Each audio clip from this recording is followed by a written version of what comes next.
All right. I have to turn this off. Okay. We'll turn it back over. We're not filming, so. Okay, so where are you from? I'm from Tokyo, Japan, and grew up in London, England, and Tokyo. So how long did you split your time back and forth between the two? No, I was born in Japan, grew up there until I was 5, then moved to London for my dad's work, and then lived there for 3 years, I think, and went back to Japan. So most of my life has been in Japan. And how have those two cities influenced you musically? Musically, I'm not sure.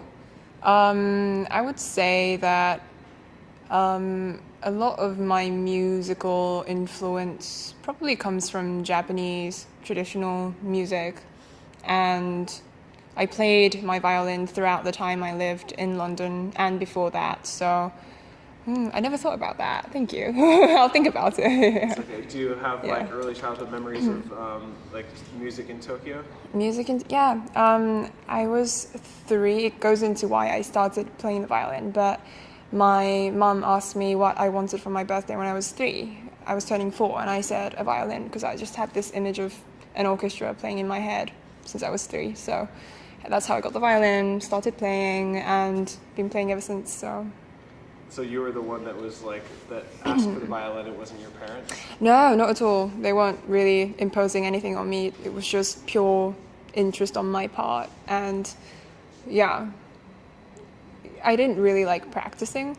I just liked listening to the sound of it, I think, playing and listening to the sound of it. So, yeah, my teacher was always like, you're very, you have so much emotional and romanticism, and you just need to practice more on the technique. So, that's pretty awesome that like you were at that age and you wanted to do that yourself. Yeah, I was very expressive, I think. So, yeah, came out that way. How did you know what an orchestra was at that age? Was there something you saw? I think so. I think my parents took me to concerts just out of their interest and not really to kind of instill that in me, but I just went and listened to music a lot and probably saw some stuff on TV, and yeah, I don't remember why, but I just had a very specific, I still remember, like a cello player and a violinist in an orchestra. It's like a close-up of them in an orchestra playing, and yeah, so. That's very cool. Do you feel like it came natural to you? Was it something that you easily picked up, or did it take a lot of work?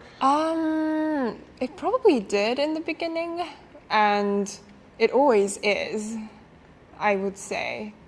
But since I've been doing it for this long, it's just become part of me. It's an extension of who I am. So now it's effortless, I feel. That's really good.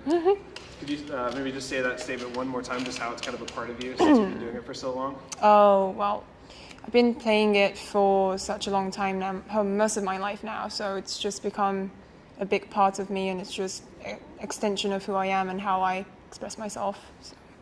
Perfect.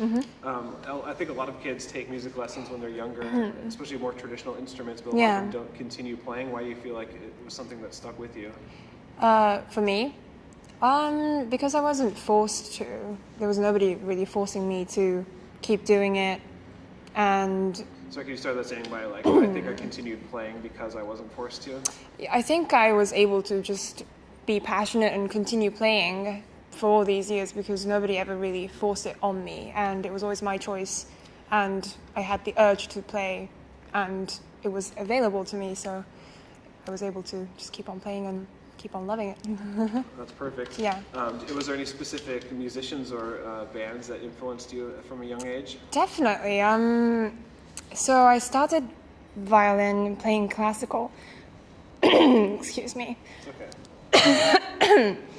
And then gradually I got into other kind of music, and when I was 14 I started taking jazz vocal lessons. I started singing, and then I got into jazz, and the album that really had an impact on me was Waltz for Debbie by Bill Evans, and also around the same time I started listening to the Beatles, so those two had a Beatles Rubber Soul. It's my favorite album still to this day.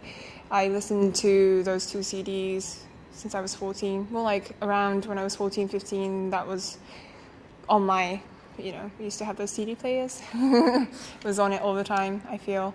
And for me, jazz was such a discovery because being in the classical world for 10 years, I was playing in an orchestra, playing solo, both things, and then it was such an eye-opener that something could be so structured but free and beautiful. So that album, kind of opened up a whole new door for me, that it didn't have to be this written piece that had to be perfect. Like, I guess listening to jazz made me realize that beauty is in the imperfections, sort of. So, yeah.